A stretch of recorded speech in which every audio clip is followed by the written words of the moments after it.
le système de financement de la couverture maladie universelle est assez varié. La première chose, c'est que si on prend les mutuelles au niveau communautaire, c'est au moins de leur cotisation qu'ils assurent leurs prestations. Mais à ce niveau, on a défini la prime moyenne qui est environ de 7 000 francs.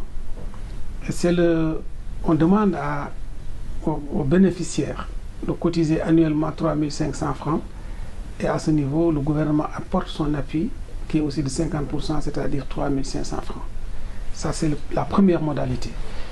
La deuxième modalité, c'est qu'il y a ce qu'on appelle les bénéficiaires de bourses de sécurité familiale, c'est-à-dire ceux qui sont les plus pauvres, qui n'ont pas les moyens de cotiser, qui sont actuellement environ 400 000 ménages. Donc, on pourrait estimer que c'est 4 millions de personnes en perspective qui devraient pouvoir être couverts. Et à ce niveau, c'est l'État qui cotise entièrement les 7 000 francs pour eux.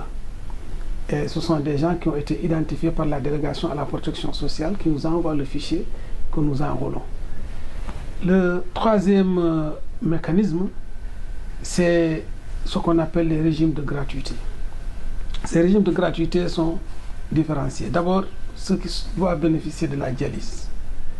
Cette dialyse-là, il y a environ 1600 personnes qui devraient être concernées au Sénégal, mais actuellement nous couvrons environ 556 personnes qui sont prises en charge gratuitement. C'est-à-dire qu'ils ont au minimum 3 séances par semaine et pendant toute l'année, ce qui permet de les maintenir en survie. Alors ça, c'est la première modalité.